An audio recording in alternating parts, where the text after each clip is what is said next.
জি, আমি ফয়সাল করিম মাসুদ। বিগত 12ই ডিসেম্বর ওসমান হাদির নামে যে ব্যক্তির হত্যা মামলার আসামি আমাকে করা হয়েছে।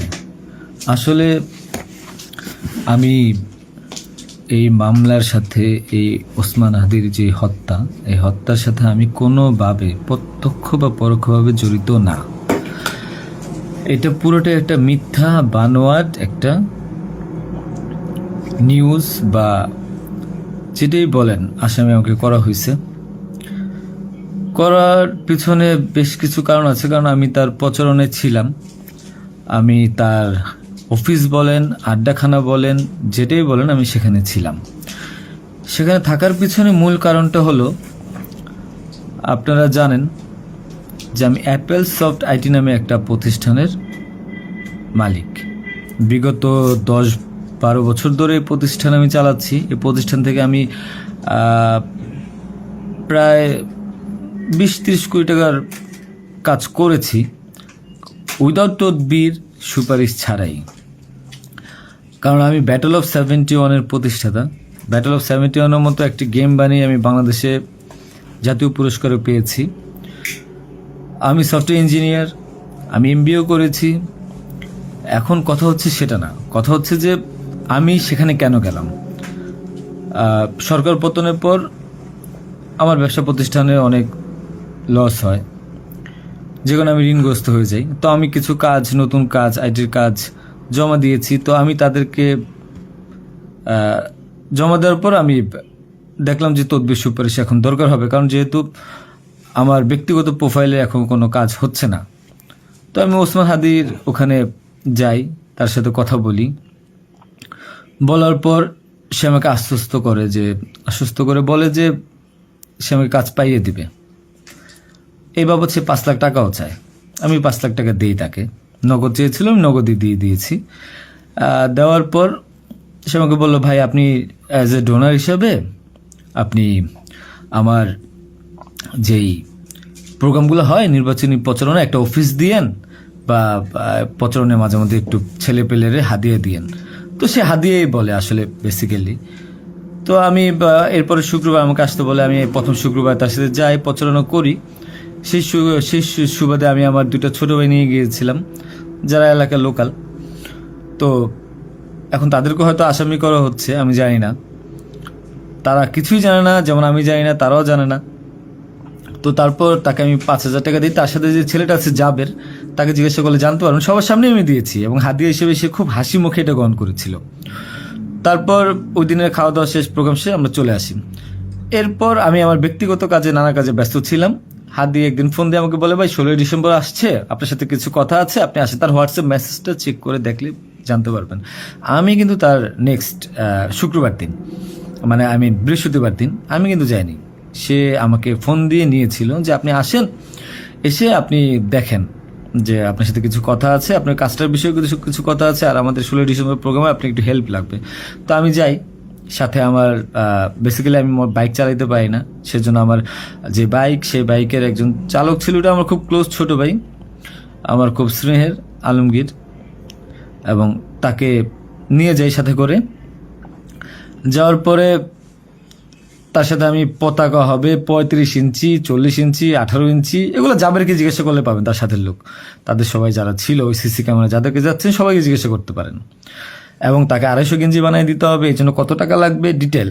এবং ঘটনার দিন আমাকে সে রিকোয়েস্ট করে, আজকে যারা এই যে আপনারা দেখছেন হাজার হাজার লোক, শত শত লোক, হাদির তো এত লোক ছিল না, কারণ সে আমাকে নিজেই রিকোয়েস্ট করেছিল যে ভাইয়া আপনি আমাকে 5-10টা পোলাপাইন দিয়েন, আর 16ই ডিসেম্বরে 50টা ছেলে পেলে দিয়েন, যেন আমার পতাকাটা ধরতে পারে, আমার প্রোগ্রামটা সাকসেস করে দিতে পারে।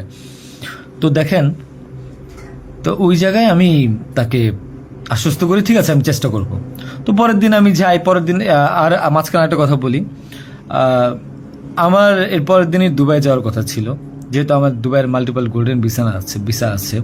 আমি এর আগেও দুবাই গিয়েছিলাম। তো আমার একটা কাজে দুবাইয়ের কিছু প্রোডাক্ট কেনার কথা ছিল। তো আমার টিকিটটা আমি ওই দিন ক্যান্সেল করাই, যেহেতু সে রিকোয়েস্ট করেছে, পিছায় দিই। তো সেই বাবদে যেহেতু 10টা বাজে প্রোগ্রাম, তো আমি ভোরবেলায় বের হই, আলমগীর আমার বাসায় ছিল।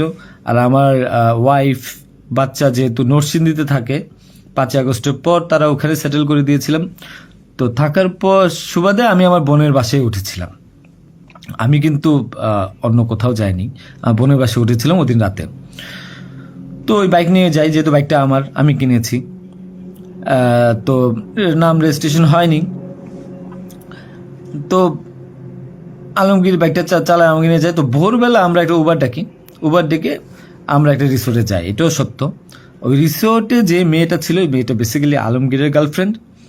কারণ আলমগীর আমি দুবাই চলে যাওয়ার পর সে যেহেতু এলাকায় থাকতে পারছিল না, তার একটু বাইরে থাকতে হবে। তো মেয়েটা তার কাছে একটা হেল্প চায় বাসা ভাড়ার জন্য। তো আলমগীর তার গার্লফ্রেন্ডকে হেল্প করার জন্য বলে, ঠিক আছে তুমি আজকে দেখা করো, আজকে আমাদের অনেক কাজ, তোমার সাথে আমি পরে দেখা করতে পারবো না। তো আলমগীরের সাথে আমি যাই। যাওয়ার পর 8টা-9টার দিকে আমি আবার চলে আসি, কারণ আমার এই টিকিটটা ক্যান্সেল করতে হবে। আবার হাদির প্রোগ্রামে যেতে হবে, ছেলে পেলেও নিয়ে যেতে হবে।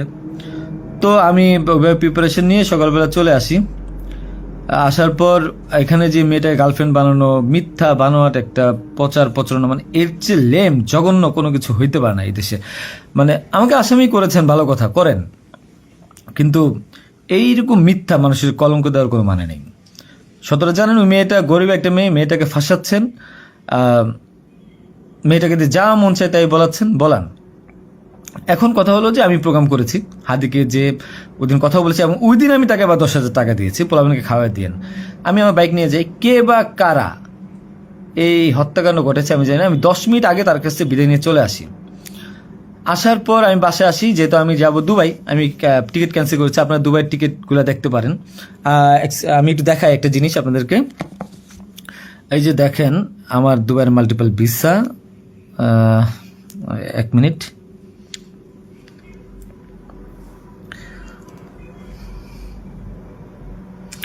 এই যে দেখেন আমার দুবাইয়ের মাল্টিপল ভিসা। হ্যাঁ, ওকে। আমি এখান থেকে ক্যামেরা যেহেতু দেখা যায় না, আমি এখান থেকে দেখাই। এই যে দুবাইয়ের মাল্টিপল ভিসা আমার স্পষ্ট আছে, দেখেন। ঠিক আছে, দেখেন। আরো ভালোভাবে যদি দেখাইতে চাই তাহলে দেখতে পারবেন কিনা আমি জানি না, একটু ভালোভাবে দেখেন। যাই হোক, এটা আমার দুবাইয়ের ভিসা। তো এরপর আমি এই যে আমার দুবাইয়ের ভিসা, আমার ওই দিন টিকিট ক্যান্সেল করি এবং আমি যাবো আমার কাছে বিদায় নিই। স্বাভাবিক আমার ভাগিনা একটা আছে 5 বছর বয়স, সে আমার মোবাইলটা ফেলে দেয়। মোবাইলটা ফেলে দেওয়ার কারণে যেটা হয়েছে যে আমার এই মোবাইলটা নেওয়ার জন্য আমার 2 ভাগিনা খুব দৌড়ঝাঁপ করে মোবাইলটা নিয়ে আসে। আমার কাঁধে ব্যাগ ছিল, এখন ব্যাগকে অস্ত্রের ব্যাগ বানিয়ে দিচ্ছে, কিচ্ছু করার নেই আমার, যা বলবে তাই সত্য।